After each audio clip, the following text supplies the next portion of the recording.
Welcome to A plus I S academy. A plus I S academy में सभी का स्वागत है। आज हम बात करेंगे जो करंट अफेयर में, चूंकि डेली करंट अफेयर हम लोग लेकर चल रहे हैं, डेली न्यूज एनालिसिस जो भी इंपॉर्टेंट टॉपिक है उस टॉपिक को जो है हम एक एक करके पढ़ रहे हैं और एक एक करके उस टॉपिक के बारे में हम चर्चा कैमरा से कर दीजिए। Hello camera. चर्चा परिचर्चा जो हम लोग कर रहे हैं, तो आज हम लोग जो है इंपॉर्टेंट टॉपिक पे बात कर रहे हैं। चलिए, आज जिस टॉपिक पे हम लोग बात करेंगे, सबसे पहले बात करेंगे वो टॉपिक है अंतर्राष्ट्रीय वृद्धजन दिवस 2025 के बारे में बात करेंगे। दूसरा है विंड एनर्जी 2025 के बारे में हम लोग बात करेंगे। तीसरा है पहली पूर्णतः डिजिटल राष्ट्रीय समुद्री मत्स्य पालन जनगणना 2025 के बारे में बात करेंगे। और चौथा है जो श्रीलंका में नशे का संकट है, जिस तरह से पंजाब में देखा और उस जिस पे मूवी बनी उड़ता पंजाब, और नशे की समस्या जो है पूरे देश की समस्या है, चाहे आतंकवाद की समस्या हो चाहे वो नशे की समस्या हो। तो आज इन टॉपिकों पर हम लोग जो है चर्चा परिचर्चा हम लोग करेंगे। तो आइए बिना समय गवाए सबसे पहला जो टॉपिक है हमारा वह है अंतर्राष्ट्रीय वृद्धजन दिवस। जो अंतर्राष्ट्रीय जो वृद्धजन दिवस है, ठीक है, इंटरनेशनल जो है ओल्डर पर्संस के बारे में बात किया जाएगा। ये अंतर्राष्ट्रीय वृद्धजन दिवस का मतलब क्या होता है, पहले तो ये जानिए, या किस मंत्रालय के द्वारा इसे शुरू किया जाता है, किस तिथि को जो है अंतर्राष्ट्रीय वृद्धजन दिवस मनाया जाता है। क्योंकि वृद्धों की एक बहुत बड़ी समस्या है। वृद्धों की समस्या यह है कि आज भारत के पास पूरी दुनिया में सबसे ज्यादा, अगर आप देखोगे तो सबसे ज्यादा युवा वर्ग है, जाहिर सी बात है। और जो लोग आज युवा हैं वो कल क्या होंगे, वृद्ध होंगे, इसलिए भारत में वृद्धों की समस्या भी ज्यादा होंगी। और जिस तरह से न्यूक्लियर फैमिली का जो कॉन्सेप्ट है दिन पे दिन प्रचलन आते जा रहा है, वो कहीं ना कहीं वृद्धों के लिए एक बहुत बड़ी चुनौती है। तो सबसे पहले अगर हम बात करें, चूंकि कई मुद्दों को लेकर हम, चूंकि सोशल पढ़ना भी है आपको, सामाजिक न्याय पढ़ना है, सोशल जस्टिस पढ़ना है आपको। तो सबसे पहले हम बात करें अंतर्राष्ट्रीय वृद्धजन दिवस के बारे में। कोई भी टॉपिक पढ़िए, सबसे पहले बीच में लिखिए अंतर्राष्ट्रीय वृद्धजन दिवस। वृद्धजन दिवस। अब ये अंतर्राष्ट्रीय वृद्धजन दिवस होता क्या है? सबसे पहले ये जान लो कि प्रत्येक वर्ष जो है, याद रखना, प्रत्येक वर्ष कब मनाया जाता है इसको। तो प्रत्येक वर्ष जो है इसे, जो वृद्धजन दिवस होता है, इसे कब मनाया जाता है, ये सबसे बड़ी एक चुनौती है।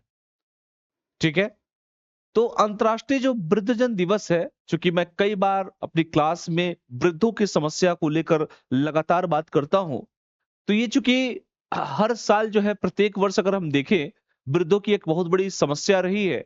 ठीक है, तो इसको एक, चूंकि इंपॉर्टेंट टॉपिक था और ये टॉपिक छूट चुका था, इसे 1 अक्टूबर में मनाया जाता है बेटा, याद रखना, 1 अक्टूबर को मनाया जाता है। क्लियर है सबको? वृद्धजन दिवस मनाया जाता है। चूंकि ये टॉपिक जो है मुझे लगता है कि इस बार के सोशल जस्टिस में पूछा जाएगा, इसलिए मैं इस टॉपिक को उठा भी रहा हूं। अच्छा, किस मंत्रालय के द्वारा शुरू किया गया था? सामाजिक न्याय व अधिकारिता मंत्रालय। लिख लो, सामाजिक न्याय व अधिकारिता मंत्रालय। अधिकारिता मंत्रालय, सामाजिक न्याय व बेटा अधिकारिता मंत्रालय के द्वारा शुरू किया जाता है। किसके साथ इस बार शुरू हुआ है? उत्तर प्रदेश में, उत्तर प्रदेश यूपी के बदायूं में, उत्तर प्रदेश के जो बदायूं है, जिला बदायूं जो है बेटा, उत्तर प्रदेश के बदायूं में इसका भव्य आयोजन किया गया है। ठीक है, तो उत्तर प्रदेश सरकार के साथ जो है, चूंकि सामाजिक न्याय व अधिकारिता मंत्रालय और ये दोनों मिलकर, प्लस कर दे रहा हूं मैं इसीलिए, उत्तर प्रदेश के बदायूं। ठीक है, तो यहां पर क्या है, आयोजन, इस बार आयोजन जो हुआ है उत्तर प्रदेश के बदायूं से हुआ है। क्लियर है सबको? और इसका निर्णय आखिर कब किया गया था? इसका निर्णय किया गया था यूनाइटेड नेशन जनरल असेंबली, यानी कि संयुक्त राष्ट्र महासभा के द्वारा, संयुक्त राष्ट्र, यूनाइटेड नेशन में संयुक्त राष्ट्र महासभा के द्वारा इसका आयोजन की बात की गई थी, महासभा द्वारा।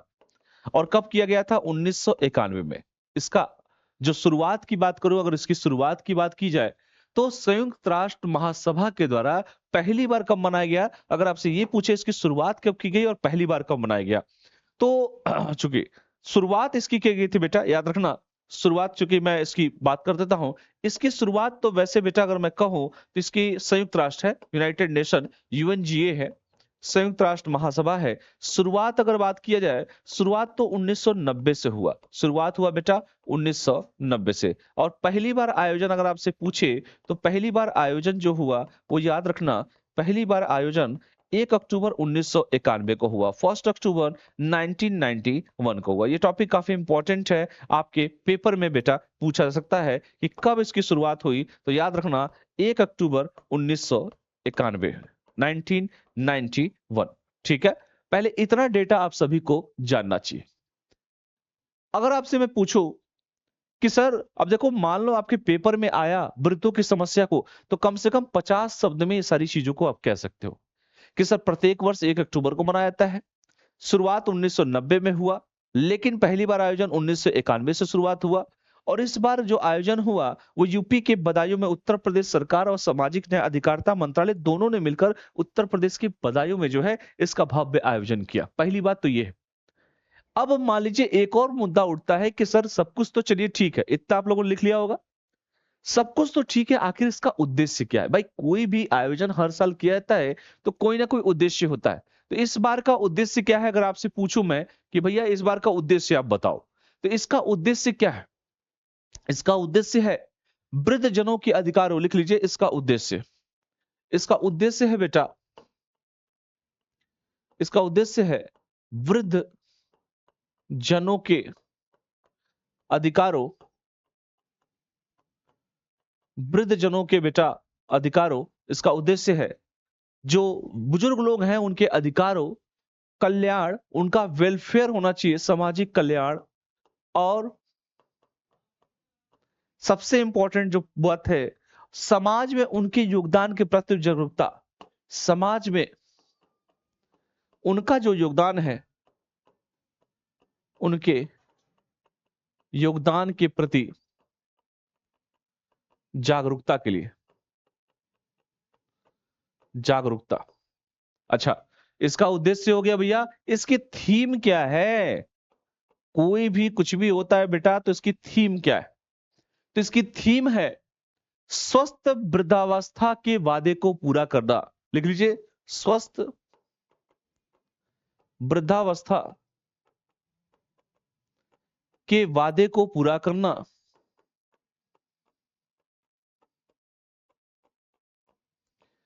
पूरा करना, गरिमा, समावेशन और नवाचार को बढ़ाना, लिखो गरिमा, समावेशन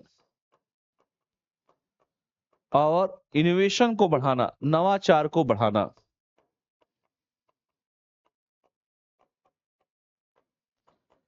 नवाचार को बढ़ाना, ये इस बार का थीम है। अगर आपसे पूछे कि सर 2025 का थीम क्या है, तो 2025 का ये थीम है। याद रखिए, आज के जमाने में जो हमारे वृद्ध लोग हैं इनकी बहुत बड़ी एक समस्या है।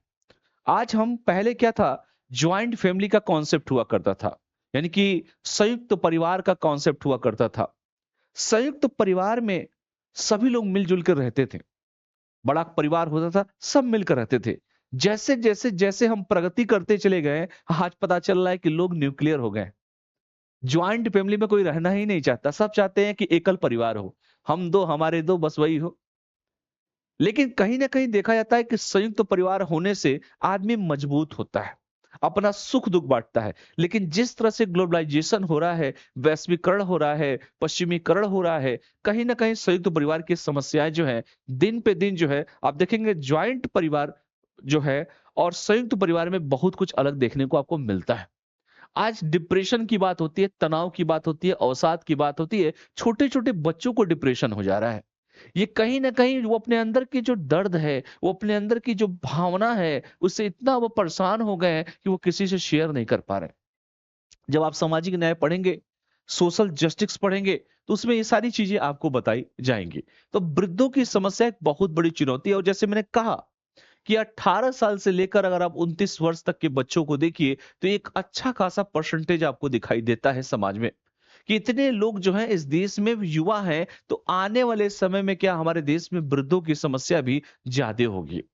बात समझ में आया? आज ठीक है हमारे देश में युवाओं की तादाद ज्यादा है, तो आने वाले 30-40 वर्ष के बाद क्या हमारे देश में वृद्धों की समस्या ज्यादा नहीं होगी? इस बात को, चूंकि निबंध भी अगर आए वृद्धों की समस्या पे, तो ये लिखना है। तो इसका उद्देश्य है कि वृद्ध जनों के अधिकारों की बात करो, कल्याण की बात करो, समाज में उनके योगदान के प्रति लोगों में जागरूकता फैलाना। जो वृद्ध हैं उनको मोहब्बत कीजिए, उनसे प्यार कीजिए, उनसे सलाह लीजिए, उन्होंने जीवन में जो अचीवमेंट किए हैं, जो जीवन में उन्होंने ख्याति प्राप्त की है, उसको अप्रिशिएट कीजिए। इसी के बारे में इसकी बात की जा रही है, क्योंकि वृद्धजनों का आशीर्वाद बहुत ही जरूरी है। एक बार सब लोग देख लीजिए, फिर इसके इतिहास पे हम लोग बात करते हैं। लिख लीजिए,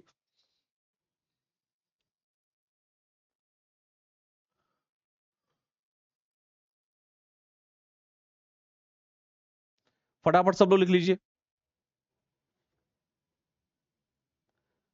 जितने भी स्टूडेंट हैं, क्योंकि वृद्धों की एक बहुत बड़ी समस्या है इस देश में। वृद्धजनों की समस्याओं पर अगर हम बात करें, चूंकि इसके हिस्ट्री पे बात करें, तो इसकी चर्चा की शुरुआत 1982 में, जो ऑस्ट्रिया की राजधानी है वियना में, आयोजित हुआ। और इसकी शुरुआत हुई थी वर्ल्ड असेंबली ऑन एजीन के द्वारा। इसके बाद धीरे धीरे यह कारवा बढ़ता गया और चीजें बढ़ती चली गई।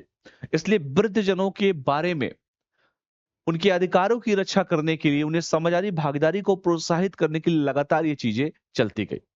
ठीक है, तो अगर उसके उद्देश्य में मान लीजिए आपसे 3-4 पॉइंट और पूछा जाए कि और उद्देश्य क्या है, तो पहला पॉइंट, मान लीजिए किसी भी परीक्षा में आपसे उद्देश्य पूछे, यही है आपका सोशल जस्टिस बेटा, तो पहला पॉइंट इसके उद्देश्य में यह भी लिख सकते हैं कि सर, पीढ़ियों के बीच सहयोग और एकजुटता को बढ़ावा देना। जो पीढ़ी है, मान लो ए पीढ़ी है, ए से बी पीढ़ी है, बी से सी पीढ़ी है, तो पीढ़ियों के बीच, पीढ़ियों पीढ़ियों के बीच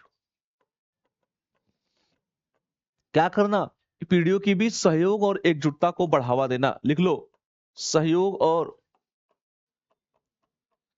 एकजुटता को बढ़ावा देना को बढ़ावा देना। पहला पॉइंट तो ये हो जाएगा कि पीढ़ियों के बीच सहयोग और एकजुटता को बढ़ावा देना। दूसरा, वृद्ध जनों के अधिकारों की रक्षा करना। लिख लो, वृद्ध जनों के अधिकारों की रक्षा करना, अधिकारों की रक्षा, वृद्ध जनों के अधिकारों की रक्षा करना और सामाजिक भागीदारी को प्रोत्साहन देना। लिख लीजिए, और सामाजिक भागीदारी को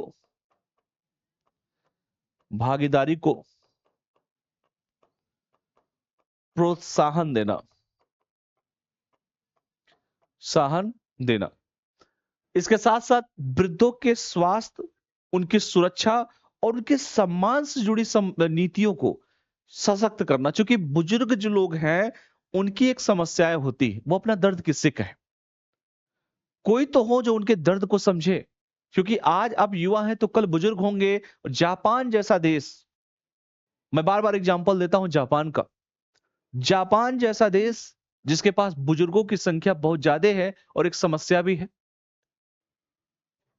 आज ये देखिए, जापान जैसा देश जिसने के ऊपर हिरोशिमा और नागासाकी पर अटैक हुआ अमेरिका के द्वारा, लेकिन उसने अपनी टेक्नोलॉजी को मजबूत किया और आज जापान, आज दिल्ली में या जो मेट्रो हम यूज करते हैं, वो किसका देन है, जापान की ही तो देन है।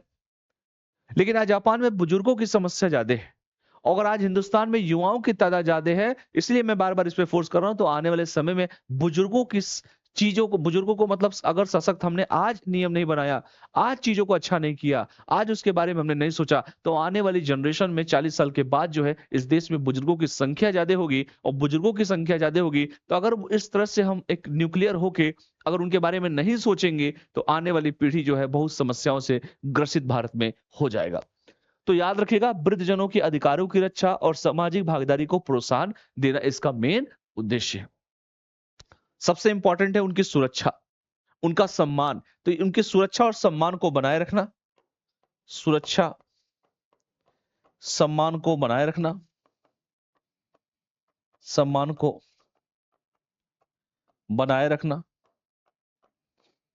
लिख लीजिए, उनकी सुरक्षा को, उनके सम्मान को बेटा बनाए रखना, यह भी एक बहुत बड़ा पॉइंट है। लिख लीजिए फटाफट जितनी भी चीजें हैं। तो करंट अफेयर में ये सारी चीजें बेटा आपको पढ़ना है, ठीक है। भारत की स्थिति की बात अगर करें, जनगणना चूंकि हर 10 साल पे होता है और 2011 की जनगणना को अगर हम लेकर चले, अगर हम जनगणना की स्थिति को देखें, चूंकि हम हर पॉइंट को इसीलिए बात कर रहे हैं क्योंकि आपके यूपीएससी में पूछे चाहे स्टेट पीसीएस में पूछे, अगर 2011 की जनगणना देखें तो 60 वर्ष से अधिक आयु के लोगों की संख्या जो है, जनगणना 2011 में देखें तो 60 वर्ष से, ये लिख लीजिए, 60 वर्ष से अधिक के लोगों की संख्या कितनी है, लिख लीजिए 60 वर्ष से अधिक लोगों की संख्या। देखो भैया, आज की स्थिति है 60 वर्ष से अधिक लोगों की संख्या इस देश में कितनी है, तो कम से कम 10.4 करोड़ है। अगर इसको परसेंटेज में बात करेंगे तो 8.6% है। चूंकि जनगणना 21 में होनी थी और चूंकि जनगणना नहीं हो पाई, देश में कोविड आ गया, नहीं हो पाया। और ये तो कहा जा रहा है कि भैया 2036 की बात अगर करोगे तो 2036 में ये स्थिति बढ़कर, ये संख्या बढ़कर लगभग 22 करोड़ हो जाएगी। 22 करोड़ परसेंटेज में अगर मैं कहूं तो कम से कम 14% आबादी जो है बुजुर्ग हो जाएगी। सोचिए, यही बात बार बार मैं कह रहा हूं। आज तो 8.6% है 11 में, 36 में कहा जा रहा है, चूंकि आज 2025 चल रहा है बेटा, 36 में कहा जा रहा है कि यहां हो जाएगा 14%। देखो परसेंटेज बढ़ रहा है कि नहीं बढ़ रहा है। तो क्या वृद्धों की समस्या बढ़ रही है कि नहीं बढ़ रही है इस देश में? तो ये बहुत बड़ी चीजें हैं, इसको ध्यान रखना है। उनकी डिग्निटी को मेंटेन करना, उनकी स्वतंत्रता को मेंटेन करना, उनकी सिक्योरिटी को मेंटेन करना, उनके पार्टिसिपेशन को मेंटेन करना एक बहुत बड़ी चुनौती है। इस बात को भी, ये भी जब भी आप पेपर में आए तो इस बात को भी आप इसमें लिख सकते हैं। लिख लीजिए फटाफट, लिखिए फटाफट जितने भी स्टूडेंट हैं, क्योंकि ये सारी चीजें आपको लिखनी है। लिख लो बेटा फटाफट सब लोग।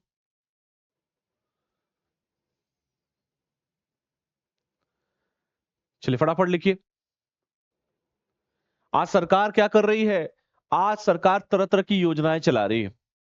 आज सरकार 60 वर्ष से ऊपर के लोगों के लिए, उन्हें आर्थिक रूप से मजबूत करने के लिए नागरिकों को तरह तरह की पेंशन सहायता दे रही है।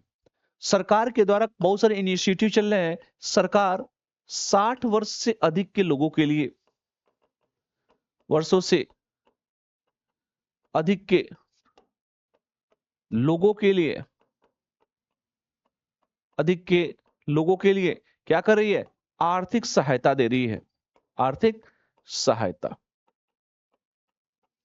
दे रही है। आर्थिक सहायता दे रही है। क्लियर है सबको? तो याद रखिएगा, इस पॉइंट को भी आपको याद रखना है। अगला टॉपिक जो है बेटा, और कोई टॉपिक नहीं, दूसरा टॉपिक है विंड एनर्जी 2025। ठीक है, तो विंड एनर्जी, देखो कोई भी टॉपिक पढ़ो उसके की पॉइंट को आप उठा लो, की पॉइंट को उठा लो। और की पॉइंट को उठाने का मतलब, जैसे मैंने कहा ना, अगर आपके पास कोई भी डेटा आए तो ये मान के चलो कि आज जो हमारी स्थिति है, क्या हमारी स्थिति कल भी ऐसी रहेगी क्या? नहीं। आने वाले समय में वृद्धों की समस्या इस देश में बढ़ती जाएगी। इस पे हम लोग को चर्चा करना है। अगला जो टॉपिक मैंने कहा, विंड एनर्जी 2025। ठीक है, तो इस बार देख सकते हैं विंड एनर्जी कहां मनाया गया 2025 का। तो मनाया गया बेटा 29 से लेकर 31 अक्टूबर के बीच में, वो मनाया गया है बेटा चेन्नई, यानी कि इंडिया में मनाया गया है। तो सबसे पहले जो स्टेट पीसीएस में क्वेश्चन आता है कि विंड एनर्जी इस बार कहां पर हुआ। देखिए ये विंड एनर्जी दिख रहा है, दिख रहा है सबको? देखिए विंड एनर्जी की बात अगर हम करें, विंड एनर्जी भारत की सबसे बड़ी पवन ऊर्जा प्रदर्शनी और सम्मेलन है। जो विंड एनर्जी है वो भारत की सबसे बड़ी क्या है बेटा, क्योंकि पवन ऊर्जा की बात, विंड मतलब हवा, हवा का मतलब पवन, मतलब समीर कहिए, पवन कहिए, जो कहना कहिए, एयर कहिए, सबसे बड़ा सम्मेलन। और इसका जो उद्घाटन किया है वो केंद्रीय नवीन और नवीनीकरण ऊर्जा मंत्री जो है प्रहलाद जोशी ने किया है। इस बार जो हुआ है वो 7वां हुआ है, 7th, याद रखिएगा 7th सम्मेलन हुआ है। तो आइए थोड़ा सा इसके बारे में हम लोग बात करें। तो लिखिए विंड एनर्जी 2025, लिखिए विंड एनर्जी। कोई भी टॉपिक मैं इसलिए पढ़ाता हूं, इसलिए थोड़ा सा गहराई में जाता हूं। एनर्जी 2025। सबसे पहले ये कौन सा सम्मेलन था? 7th। कहां पर स्थान? तो लिखिए चेन्नई, चेन्नई में हुआ। आजकल थोड़ा सा परीक्षा में पूछ ले रहा है कब से कब तक, 29 से लेकर 31 अक्टूबर 2025। उद्घाटन किसने किया? नवीन और नवीकरण ऊर्जा मंत्री, नवीनीकरण ऊर्जा मंत्री, मंत्री का नाम प्रहलाद जोशी, प्रहलाद जोशी। इन्होंने क्या किया? उद्घाटन। देखिए एक एक चीज को पकड़ते चलिए, आप सब लिख जाओगे, ठीक है। और चूंकि मैंने कहा चेन्नई ट्रेड सेंटर है और वहीं पर इसका किया भी गया। अगर विंड एनर्जी की बात करें तो ये विंड एनर्जी क्या है? अगर आपसे कोई क्वेश्चन पूछे क्या है ये, तो आप कहेंगे सर विंड एनर्जी भारत की सबसे बड़ी पवन ऊर्जा प्रदर्शनी सम्मेलन है। भारत की सबसे बड़ी बड़ी पवन ऊर्जा प्रदर्शनी सम्मेलन है। सबसे बड़ी पवन ऊर्जा प्रदर्शनी सम्मेलन है। भारत की सबसे बड़ी पवन ऊर्जा प्रदर्शनी सम्मेलन है। लिख लीजिए इसको। तो भारत की सबसे बड़ी पवन ऊर्जा प्रदर्शनी सम्मेलन है। इस बात को भी आप सभी को लिखना होगा, ठीक है। दूसरा, इसका आयोजक कौन था? तो इसका आयोजक है, जो आयोजक अगर आपसे कभी पूछ दे कि सर आयोजक कौन था, आयोजक का मतलब है ये जो है कौन आयोजक था बेटा, तो IWTM में, IWTM में जो है इसका आयोजक, ये इसका आयोजक है बेटा। इसका उद्देश्य क्या है? इसका उद्देश्य है, लिख लीजिए, उद्देश्य पूछे तो इसका क्या उद्देश्य हो सकता है भाई? कोई भी चीजें 7वीं में मनाई जा रही है, कोई तो उद्देश्य होगा। उद्देश्य है इसका कि पवन ऊर्जा उद्योग, जो पॉलिसी मेकर है, जो इन्वेस्टर है, पवन ऊर्जा उद्योग, लिख लो, जो विंड एनर्जी जो उद्योग है वो, फिर नीति निर्माता यानी कि पॉलिसी नीति निर्माता, और इन्वेस्टर, इन्वेस्टर, इन तीनों को एक मंच पर लाना। क्या करना? एक मंच प्रदान करना, एक मंच प्रदान करना। सारा खेल तो बिजनेस का ही है, ठीक है। आज सरकार भी कर रही है कि भारत की जो हरित विकास नीति है, कहीं ना कहीं आत्मनिर्भरता मिशन के रूप है, जो स्वच्छ ऊर्जा के जरिए विकास को बढ़ावा देने पर केंद्रित है। इस बार की जो थीम है वो थीम लिख लीजिए। क्या थीम है? थीम है बेटा पावरिंग ए सस्टेनेबल, लिख लीजिए, इंपॉर्टेंट है, powering a sustainable, powering a sustainable future through through future through wind energy. क्या है? विंड एनर्जी इस बार का बेटा थीम है। और याद रखना, जब भी कोई थीम हर साल मनाया जाता है, ये काफी इंपॉर्टेंट होता है। ये थीम है, ये काफी इंपॉर्टेंट होता है। क्लियर है? सरकार भी कर रही है ना, आत्मनिर्भर बनिए, आत्मनिर्भरता की बात की जा रही है। तो इस बार का जो थीम है ये काफी इंपॉर्टेंट है, इसको भी आप सभी को याद रखना है। पवन ऊर्जा उद्योग, नीति निर्माण, और जो इन्वेस्टर है उन सभी को एक मंच प्रदान करना, उनकी एक गति देना। मंच देंगे तो उनको गति मिलेगी। तो इस बात को भी आप सभी लोग लिख लीजिए।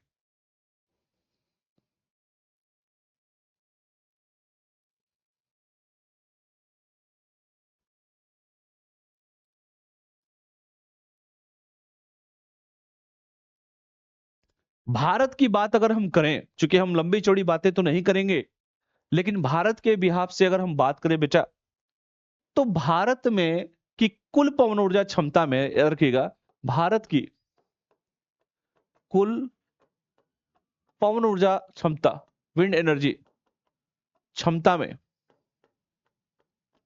3 राज्यों का महत्वपूर्ण स्थान है। 3 राज्य का महत्वपूर्ण स्थान, और 3 राज्यों का बेटा जो महत्वपूर्ण स्थान है, याद रखिएगा, ये है तमिलनाडु, सबसे पहला स्थान है। फिर तमिलनाडु, उसके बाद है बेटा कर्नाटक, के का मतलब कर्नाटक और एपी का मतलब आंध्र प्रदेश। अगर हिंदी में लिखना है तो लिख लो, पहले स्थान पर तमिलनाडु, पहला स्थान पर तमिलनाडु, दूसरे स्थान पर कर्नाटक और तीसरे स्थान पर बेटा आंध्र प्रदेश। आंध्र प्रदेश, ये तीसरे स्थान पर कौन है बेटा? आंध्र प्रदेश है।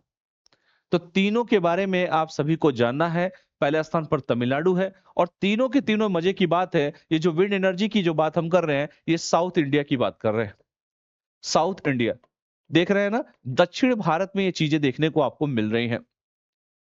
ठीक है, तो ये भी आप सभी को याद रखना चाहिए, क्योंकि आंध्र प्रदेश हो चाहे कर्नाटक हो चाहे तमिलनाडु, इनके पास अपना समुद्र भी है, और इन राज्य के जो तट है, जो तटीय एरिया है, कोस्टल एरिया है, वहां पर जो निरंतर हवाएं चलती है, वो पवन ऊर्जा के लिए क्या करती है बेटा? अनुकूल वातावरण प्रदान करती है। अब दिल्ली तो नहीं है इसमें, और दिल्ली में अपना खुद का समुद्र तो है ही नहीं वैसे भी। तो तमिलनाडु हो चाहे कर्नाटक हो चाहे आंध्र प्रदेश, इन तीनों राज्य पहले तो कोस्टल एरिया है, और ये कोस्टल एरिया है इसीलिए काफी जो है, मतलब यहां पे कहा जाए तो पवन ऊर्जा के लिए अनुकूल ये वातावरण प्रदान करती है। स्थानीय निर्माण और तकनीकी नवाचार को प्रोत्साहन सरकार यहां पर दे रही है। सरकार के द्वारा तरह तरह के प्रोत्साहन भी जो है यहां पर दिए जा रहे हैं। नोट डाउन कर लीजिए इसको, नोट डाउन कर लीजिए। ठीक है बेटा, तो ये सारी चीजें भी आप सभी को याद रखनी है। सरकार के द्वारा तरह तरह के प्रोत्साहन यहां पर दिए जा रहे हैं। ठीक है, ये भी बात आप सभी को याद रखना चाहिए। कई सारी चुनौतियां भी हैं। चुनौतियां यह है कि भारत को 2030 तक कहा गया है, कुछ नोट डाउन कर लीजिए, नोट करके लिख लीजिए।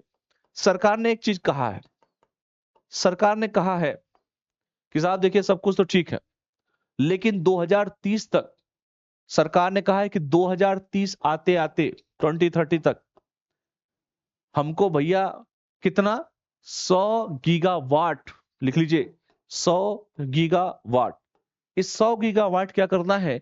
पवन ऊर्जा लक्ष्य हासिल करना है। विंड एनर्जी लक्ष्य को, पवन ऊर्जा लक्ष्य को हासिल करना है,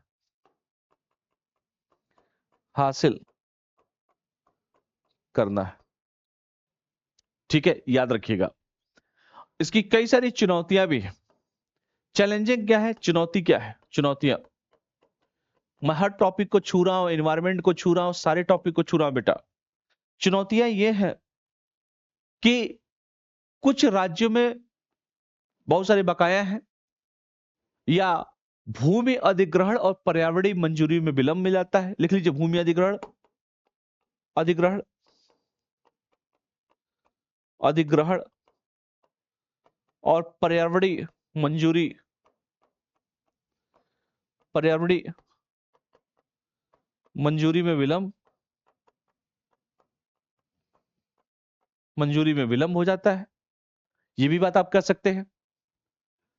ठीक है, मंजूरियों में विलंब हो जाता है। तो ये सारी चुनौतियां भी, और ये नोट उठ करके ये सारी चीजों को आप इसमें इंक्लूड कर सकते हैं।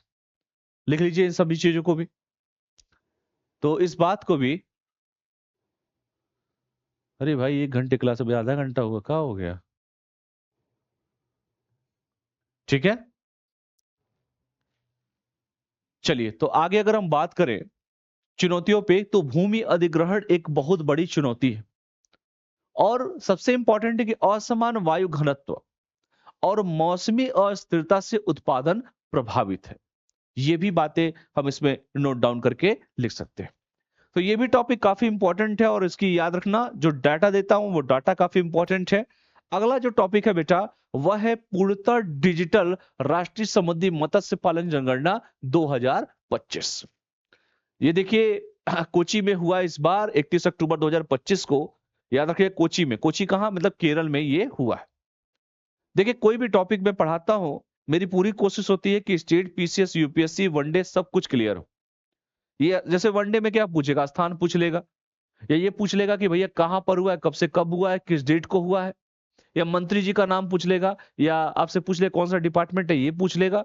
लेकिन as a UPSC aspirants, as a state PCS aspirants जो है, जो भी आप लोग हैं, कम से कम जो मेन मेन चीजें हैं उसके बारे में आप पढ़िए।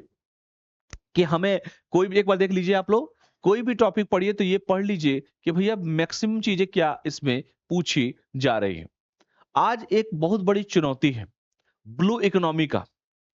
ब्लू इकोनॉमी का चुनौती ये है, ठीक है, याद रखिएगा कि ब्लू इकोनॉमी की एक बहुत बड़ी बेटा चुनौती है। और ये चुनौती क्या है? ये चुनौती यही है, तो केंद्रीय जो मत्स्य पालन, चूंकि मछली की बात कर रहे हैं, मत्स्य पालन की बात कर रहे हैं, जो राज्य मंत्री हैं वो जॉर्ज कुरियन है। और जॉर्ज कुरियन ने, चूंकि जितने भी कोस्टल एरिया, एक बहुत बड़ा समुदाय जो है इस पे काम करता है, उनकी रोजी रोटी का साधन है। तो जो राज्य मंत्री हैं जॉर्ज कुरियन ने कोच्चि में क्या किया है, भारत की पहली पूर्णतः डिजिटल राष्ट्रीय समुद्री मत्स्य पालन जनगणना 2025 के चूंकि चरण को क्या किया है बेटा, शुभारंभ किया है। तो सबसे पहले अगर बात करें कहां पर हुआ है, तो मंत्री कौन है, तो लिखिए सबसे पहले केंद्रीय मत्स्य पालन, केंद्रीय मत्स्य पालन, कौन सा विभाग, विभाग लिख लीजिए। तो कौन सा विभाग है बेटा, डिपार्टमेंट, किस डिपार्टमेंट के थ्रू हुआ है ये, केंद्रीय मत्स्य पालन लिख लीजिए, एवं डेयरी राज्य मंत्री, एवं डेयरी राज्य मंत्री, केंद्रीय मत्स्य पालन डेयरी राज्य मंत्री जॉर्ज कुरियन ने, कहां पर, जॉर्ज कुरियन ने,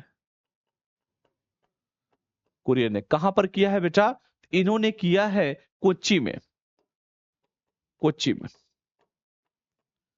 कोच्चि में किया है, ठीक है। अगर बात करें कि इसकी जनगणना के बारे में, कि भैया जनगणना के बारे में, तो याद रखिएगा केंद्रीय मत्स्य पालन एवं डेयरी राज्य मंत्री जॉर्ज कुरियन ने कोच्चि में इसका शुभारंभ किया। क्या किया बेटा, कोच्चि में इसका शुभारंभ किया, शुभारंभ किया। मैं जो पढ़ाता हूं, मैं स्टैटिक्स पोर्शन के साथ साथ आपके करंट अपडेट को भी पढ़ा रहा हूं।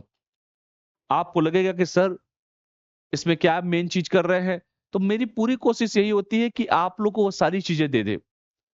ये अब तक की सबसे बड़ी राष्ट्रीय जनगणना है। आप जानते हैं कि देश के 9 तटीय राज्य हैं, और सभी इसमें जो है, जो शामिल किया गया, 9 तटीय राज्यों को शामिल किया गया है, केंद्र शासित प्रदेशों को शामिल किया गया है, बहुत सारे गांवों को शामिल किया गया, और अभी तक कहा गया कि 12 लाख से अधिक मछुआर परिवारों को इसमें शामिल किया गया है। ये चूंकि 45 दिन का एक पीरियड है, ये चालू होगा, और इसका संचालन कर रहा है प्रधानमंत्री मत्स्य संपदा योजना। इसका संचालन किस विभाग के अंतर्गत हो रहा है, प्रधानमंत्री मत्स्य संपदा योजना के संचालन हो रहा है प्रधानमंत्री मत्स्य पालन, मछली पालन योजना के अंतर्गत,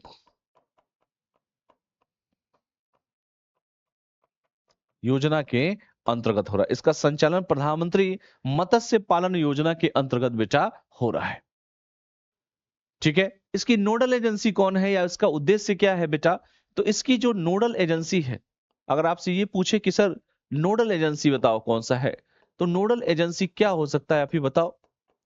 तो नोडल एजेंसी की बात अगर हम करें बेटा, तो नोडल एजेंसी है आईसीएआर। आईसीएआर का मतलब है बेटा केंद्रीय समुद्री मत्स्य अनुसंधान संस्थान, केंद्रीय समुद्री,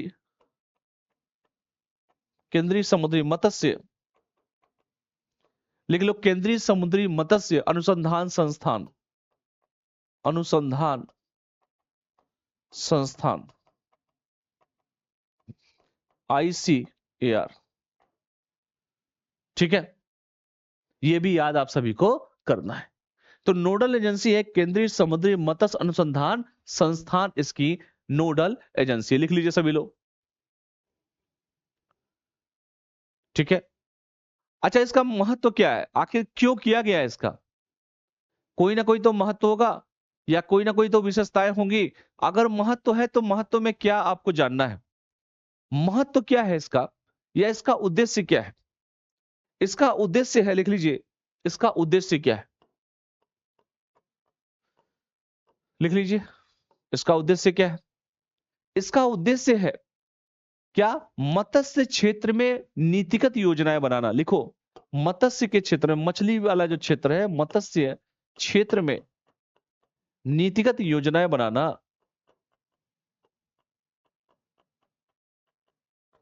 नीतिगत योजनाएं बनाना।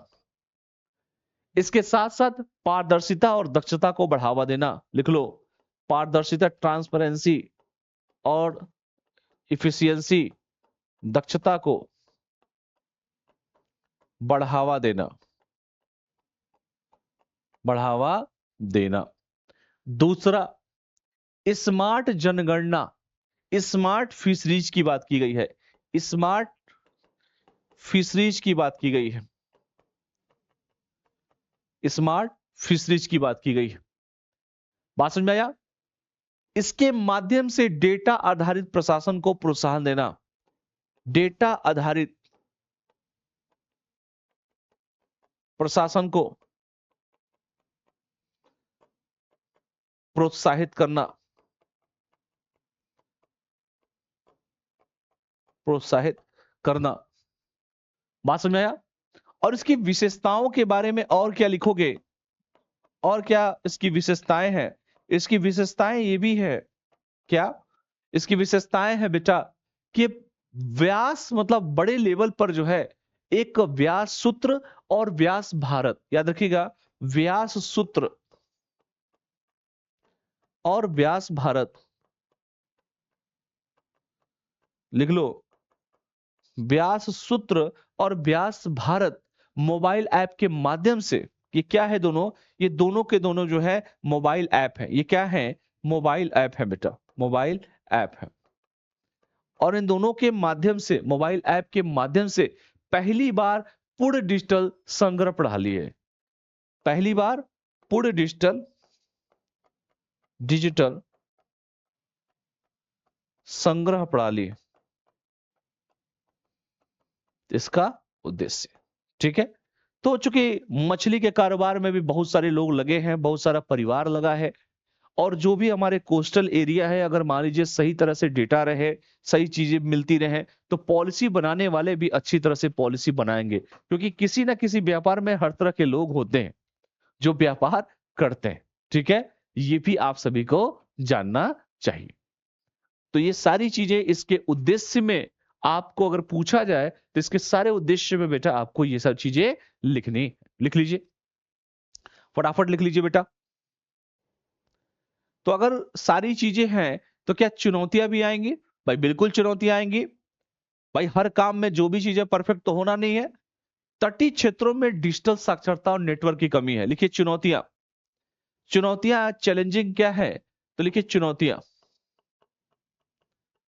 तटीय क्षेत्रों में,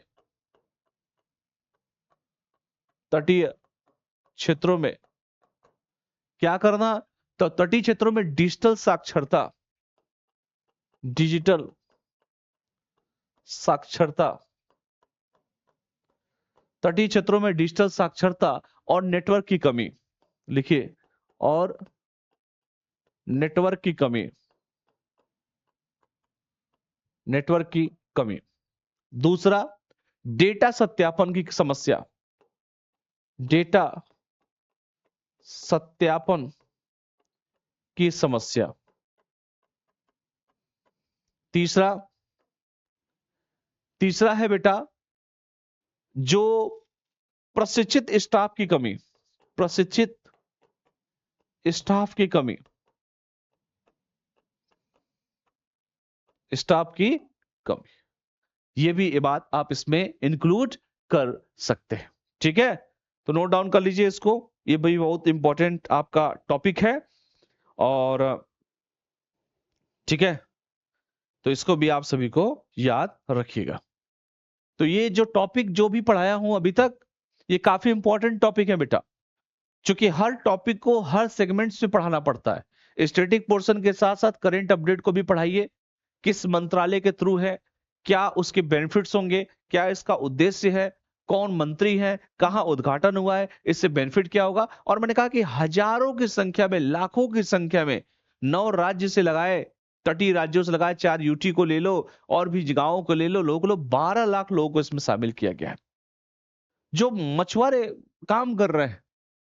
इसका उद्देश्य एक और पॉइंट लिख लेना, ब्लू इकोनॉमी जो है बेटा, चूंकि मत्स्य पालन से जुड़ा हुआ है, ब्लू इकोनॉमी और विकसित भारत जो 2047 का जो हमारा सपना है, चूंकि आजादी के 100 साल कंप्लीट होने पर उस दृष्टिकोण के तहत इसको गति देना, ये भी एक बहुत इंपॉर्टेंट है, लिख लीजिए नोट करके। ब्लू इकोनॉमी, ब्लू इकोनॉमी लिख लो, ब्लू इकोनॉमी और विकसित भारत 2047 से दृष्टिकोण से, और विकसित भारत 2047 के दृष्टिकोण से, 47 के दृष्टिकोण से क्या करना, दृष्टिकोण को गति देना, ये लिख लो, दृष्टिकोण को गति देना, को गति देना, ठीक है, ये याद रखिएगा, ठीक है। तो जितने भी प्रश्न हैं बेटा आपसे, ये सारे प्रश्न आपसे परीक्षा में पूछे जा सकते हैं, तो इसको भी नोट डाउन आप सभी कर लीजिए। अगला है जो मेन टॉपिक आपका है, वो टॉपिक है बेटा श्रीलंका में नशे की समस्या। श्रीलंका में बेटा नशे की समस्या, आज पूरी दुनिया आतंकवाद से, देखिए श्रीलंका जैसा देश, चूंकि आप जानते हैं कि श्रीलंका में तो वित्तीय स्थिति इतनी खराब हो चुकी थी, भुखमरी की समस्या आ गई। एक हमारा पड़ोसी है चीन, कहा जाता है कि इंडिया प्रॉमिस चाइना डिलीवर। चीन क्या करता है, जितने भी हमारे पड़ोसी हैं, चाहे नेपाल को देखो, चाहे बांग्लादेश को देखो, चाहे वो श्रीलंका को देखो, सबको पैसा दे के, पाकिस्तान को देखो, सबको पैसा दे के हमारा मुंह बंद कर देता है। इसीलिए मैंने कहा कि इंडिया प्रॉमिस चाइना डिलीवर्ड।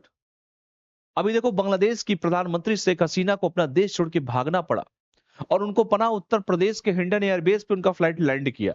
बताइए, देश की प्रधानमंत्री के ऊपर अटैक हो जा रहा है, जनता सड़क पर उतर आ रही है। नेपाल में देखिए क्या स्थिति अब देखने को मिली, श्रीलंका की वित्तीय स्थिति चरमरा गई। इनको पैसा दे दे के इतना गरीब बना दो कि अपना विकास सोच ही ना पाए, जैसे अंग्रेजों की चाल थी। अंग्रेजों की क्या चाल थी, अंग्रेज चाहते थे कि आपका कोई बौद्धिक विकास ही ना हो। अंग्रेज तो इस देश में सिर्फ व्यापार करने के लिए आए थे, लेकिन व्यापार करते करते मान लीजिए आप ही को किसी भी राज्य में बालू खनन का ठेका लेना हो, टेंडर लेना हो, आप सरकार से जाके कहेंगे सरकार हमको जो है लाइसेंस दे दो। अगर आप ही सरकार बन जाए तो किसी से परमिशन लेने की जरूरत पड़ेगी नहीं, क्योंकि अंग्रेजों को लगा कि इस देश में हम आए, ईस्ट इंडिया कंपनी तो आई थी इस देश में व्यापार करने के लिए। और व्यापार जब उन्होंने किया और देखा कि यहाँ के राजा तो अपने आप में लड़ रहे हैं, उन्होंने हमारे हर सेक्टर को तोड़ना चालू किया। सामाजिक, आर्थिक, राजनीतिक, धार्मिक हर तरीके से तोड़ना उन्होंने चालू किया। और व्यापार करते करते वो पता नहीं कब हमारे वो भाग्य विधाता बन गए और 200 साल तक इस देश में राज किया। वो आए थे व्यापार के लिए। वही काम चाइना करता है। चाइना करता है कि हमारे जितने भी पड़ोसी हैं उनको पैसा दो और मुंह बंद कर दो, वो अपना बौद्धिक विकास न कर पाए। और वही हाल आज नशे की जो समस्या है, नशे की जो ट्रैफिकिंग, आप देखिए पंजाब जैसा राज्य, जिस पंजाब की हम लोग मिसाल देते थे, उस पंजाब में अभी उस पे मूवी एक आई थी उड़ता पंजाब, शाहिद कपूर की। ड्रग्स की इतनी बड़ी तस्करी, और हर राज्य में आजकल युवाओं की एक बहुत बड़ा एडिक्शन हो गया है, एक बहुत बड़ा नशा उनके पास हो गया है। वो तरह तरह की नशाओं से लिप्त है और बहुत बड़ा रैकेट इसमें काम करता है। श्रीलंका जैसा देश जिसकी वित्तीय स्थिति इतनी चरमरा गई थी, परेशान हो गया श्रीलंका। और चूंकि जाहिर सी बात है, अटल जी ने भी कहा, देश के पूर्व प्रधानमंत्री जी ने, अपने पड़ोसियों से प्रेम करो, हमने फ्रंट पे आके उनका साथ भी दिया। तो बात करें अगर वित्तीय स्थिति इतनी खराब है, तो आइए थोड़ा सा देखा जाए नशे में क्या समस्या आ रहा है, नशे का संकट क्या है। चूंकि श्रीलंका हमारा पड़ोसी है, श्रीलंका और हमसे तो बहुत भैया पुराना संबंध है। भगवान श्री राम चूंकि उत्तर प्रदेश के रहने वाले, भगवान श्री राम ने तो इंटरनेशनल लड़ाई जाके लंका में लड़ी, रावण। हाँ? श्रीलंका की जो राजधानी है बेटा, कैपिटल जो है कोलंबो है। राजधानी कहां पर है? कोलंबो। कोलंबो, कोलंबो है। और उनका जो राष्ट्रपति इस समय है श्रीलंका में, राष्ट्रपति कौन है वहां के? श्रीलंका के जो राष्ट्र के पति हैं वो है प्रेसिडेंट, उनका नाम है अनुकुरा कुमार दिसानायके। अनुरा कुमार दिसानायके, दिशा नायके। इसके साथ साथ उनकी मुद्रा कौन है? श्रीलंकाई रुपया। मनी कौन सा, जैसे अपने क्या रुपया चलता है? श्रीलंकाई रुपया, रुपया, श्रीलंकाई रुपया होता है। कौन कौन से धर्म है वहां पर? धर्म कौन कौन से हैं? धर्म है बौद्ध है, धर्म है जैन है, धर्म बौद्ध है, जैन है, हिंदू है, ईसाई है, लिख लो, हिंदू है, ईसाई है और इस्लाम धर्म है। इस्लाम धर्म है, ये सब धर्म है बेटा। जनसंख्या कितनी है? इसकी जनसंख्या 2.2 करोड़ है। जनसंख्या लिख लो 2.2 करोड़ है। 2.2 करोड़ के पास इसकी जनसंख्या है। अरे उत्तर प्रदेश की तो जनसंख्या 24 करोड़ है। ये श्रीलंका जैसा तुच्चा सा देश जो है, इसकी जनसंख्या 2.2 करोड़ है। और चीन यही चाहता, चीन को आप देखिए, पाकिस्तान जैसा देश, जितना बड़ा पाकिस्तान है उससे बड़ा तो उत्तर प्रदेश है। पाकिस्तान जो है, जो आंख हमें बार बार दिखाता है, शुरुआत वो करता है, एंड हम लोग करते हैं। पाकिस्तान जैसा देश, अभी देखिए हमने कितना बढ़िया एयर स्ट्राइक किया था, होस्ट ठिकाने आ गया पाकिस्तान का। पाकिस्तान जैसा देश, चूंकि चीन पाकिस्तान आर्थिक कॉरिडोर का नाम आपने सुना होगा, सीपीईसी का। जो चीन पाकिस्तान आर्थिक कॉरिडोर है वो कहीं ना कहीं पीओके से होकर गुजरता है। पाकिस्तान ऑक्युपाइड कश्मीर यानी कि पाक अधिकृत कश्मीर से होकर गुजरता है। हमारे लिए एक बहुत बड़ा समस्या था और चीन ने पैसा दिया, रास्ता गुजरा। चीन हमेशा चाहता है, क्योंकि चीन ने क्या किया, पूरे मार्केट को अपने कैप्चर कर लिया। अब दिवाली आई थी, आपने देखा है कि पूरा मार्केट में 10 रुपया में छोटा छोटा सामान, लिटिल बिट, पूरा का पूरा मार्केट को कोलैप्स कर दिया उसने। पूरे मार्केट के धज्जियां उड़ा दी है। इतना सस्ता सामान है चाइना का, चाइनीज झालर से लगाए हर सामान इतना सस्ता, और पूरे मार्केट पे कब्जा जमा के बैठ गया। क्योंकि वो जानता है कि किसी पड़ोसी को मुंह बंद करना तो उसको पैसा दे दो, चुपचाप रहेगा वो। खैर आगे बढ़ते हैं। भाषा कौन सी है? यहां पर दो भाषा बोली जाती है। एक भाषा है, लिख लीजिए, भाषा कौन सी है? एक है तमिल और एक है सिंगला। दो भाषा बेटा यहां पर बोली जाती है, तमिल में और सिंगला बोली जाती है। इसका उद्देश्य, इसका मेन उद्योग कौन सा है श्रीलंका में? श्रीलंका के लोग बेटा, आप जानते हैं कि चाय का उत्पादन करते हैं और लोग घूमने जाते हैं, कोलंबो घूमने जाते हैं, चाय का उत्पादन करते हैं। चाय के साथ साथ बेटा पर्यटन एक बहुत बड़ा है वहां पर। इसके साथ साथ बेटा मत्स्य पालन, मछली का भी है, क्योंकि समुद्र है तो मछली का कारोबार तो करेगा ही करेगा। एंड वस्त्र उद्योग भी काफी संख्या में लोग करते हैं। ठीक है, तो याद रखिएगा, ये उद्योग अगर आपसे पूछा जाए तो आप बताने की स्थिति में लिखें कि सर श्रीलंका के लोग का मुख्य उद्देश्य क्या है, उद्योग क्या है। ठीक है, आखिर कुछ ना कुछ तो व्यापार करेंगे ना ये लोग। अब मैंने कहा, चूंकि मैंने हर मुद्दे पर इसीलिए बात भी कर रहा हूं, सबसे इंपॉर्टेंट है कि आखिर क्यों ये नशे की समस्या आई, तो आई कहां से? श्रीलंका में, चूंकि जो श्रीलंका है एक गंभीर ड्रग्स की समस्या से जूझ रहा है, और जब भी कहीं का भी समाज, यही कहीं का युवा अगर किसी समस्या से एडिक्शन अगर उसे होता है, या युवा पीढ़ी को अगर कोई समस्या होती है, अगर वो ड्रग्स ले रहा है या कोई भी ऐसा चीज ले रहा है जो उसे परेशानियों से उलझा रहा है, तो कहीं ना कहीं वो सामाजिक इफेक्ट भी प्रभाव डालेगा।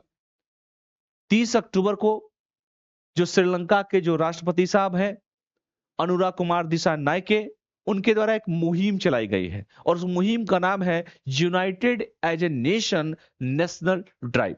ठीक है, तो याद रखिएगा, जो श्रीलंका के जो राष्ट्रपति है, लिख लीजिए, श्रीलंका के राष्ट्रपति,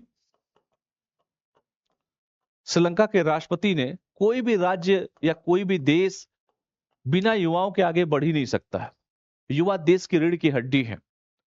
और अक्टूबर 2025 में, अक्टूबर में ही 2025 की बात अगर मैं करूं, तो वहां के जो राष्ट्रपति हैं, जिनका चर्चा अभी हमने किया, जिनका नाम है अनुरा कुमारा कुमार दिशा नायके ने मुहिम चलाया। क्या मुहिम है? मुहिम चलाया। मुहिम का नाम है, लिख लीजिए, इंग्लिश में लिख लीजिए। मुहिम का जो नाम है वो नाम है बेटा, और क्या, यूनाइटेड एज ए नेशन, लिख लीजिए, united as a nation, united as a nation, लिख लीजिए मुहिम। नेशनल ड्राइव की शुरुआत इन्होंने किया, नेशनल ड्राइव, नेशनल ड्राइव की शुरुआत।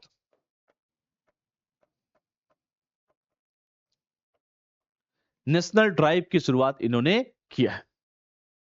बात समझ में आया? नेशनल ड्राइव की इन्होंने शुरुआत किया है। 2025 में भी लगभग 2 लाख से अधिक गिरफ्तारियां अभी तक हो चुकी हैं, जिसमें हीरोइन, गांजा, चरस, अफीम सब मिला हुआ। ये संकट कहीं ना कहीं आने वाली पीढ़ी को कहीं ना कहीं लती बना दिया, और बहुत बड़ा रैकेट, बहुत बड़ा सिंडिकेट, बहुत सारे लोग इस धंधे में लगे हुए हैं जो देश को खोखला कर रहे हैं, देश के युवा पीढ़ी को बर्बाद कर रहे हैं। तो ये सारी चीजें कहीं ना कहीं, तो एक बार इसको भी देख लीजिए आप सभी, सारी चीजें कहीं ना कहीं हमारी युवा पीढ़ी को बर्बाद करने के कगार पर लाके खड़ी कर दी है।